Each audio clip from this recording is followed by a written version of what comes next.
तेजस के क्रैश होने पर पाकिस्तान की तरफ से ऐसे कमेंट्स आना एक बार में समझ में आता है कि वो दुश्मन है, वो हमारी बड़ाई या फिर हमारे लिए कभी नहीं खड़े हो सकते हैं। लेकिन हमारे भारत के लोगों को क्या हो गया है भाई कि तेजस प्लेन क्रैश को वो जीत समझ रहे हैं। अरे यार कुछ तो शर्म करो, एक पायलट शहीद हुआ है उसमें, उसके परिवार के बारे में तो सोचो। आप अगर संवेदनाएं नहीं दे सकते तो कम से कम शांत रहिए, उसी में भलाई है। और तेजस कोई इकलौता प्लेन नहीं दुनिया का जो इस तरीके से क्रैश हुआ है। आप दुनिया के जिन प्लेन को सबसे एडवांस्ड मानते हो, चाहे F-35 हो या चाइना का J सीरीज हो, रसिया का मिग सीरीज हो, सब क्रैश हो चुके हैं भाई। सबकी अपनी हिस्ट्री है। पाकिस्तान का खुद F-16 क्रैश हुआ था। और आप जरा पाकिस्तान पे आए, पहले रनवे तो बना लो जो ऑपरेशन सिंदूर के बाद डैमेज दिया गया था तुमको। यहाँ तेजस के क्रैश होने पर हंस रहो। एक वीडियो मैं आपको दिखाने जा रहा हूँ, पाकिस्तानी जर्नलिस्ट का है, उसने रिकॉर्ड किया था जब ये दुर्घटना हुई थी।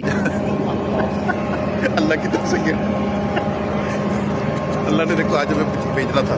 नाजरीन ये तेजा गिर गया है, ब्रेकिंग न्यूज़।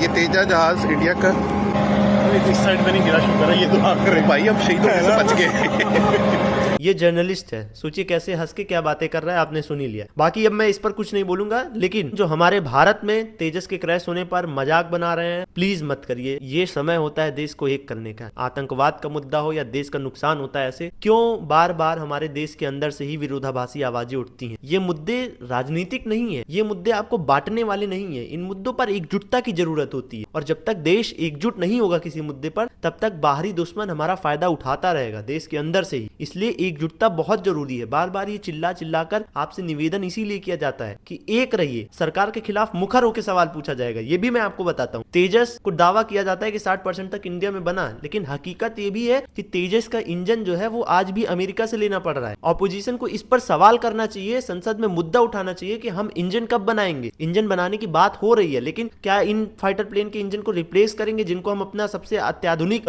फाइटर जेट्स बोलते हैं। राफेल हमारा कितना अच्छा है, ये बात भी सच है। क्या हम राफेल की जैसा तेजस को नहीं बना सकते, या क्या इसमें चेंजेस करने की जरूरत है? इन सब चीजों पर सवाल पूछना चाहिए सरकार से। लेकिन जब समय है साथ देने का, संवेदनाएं देने का, उस पायलट के परिवार के साथ खड़े होने का जिसने इसमें जान गंवाई अपनी, तो कम से कम वहां समझदारी सबको दिखानी चाहिए। इतना तो वो परिवार भी आशा कर ही रहा होगा जिसने देश के लिए अपने चिराग का बलिदान कर दिया है। बाकी आप खुद समझदार हैं, सबको अपनी रिस्पॉन्सिबिलिटी पता होनी चाहिए। जय हिंद, जय भारत।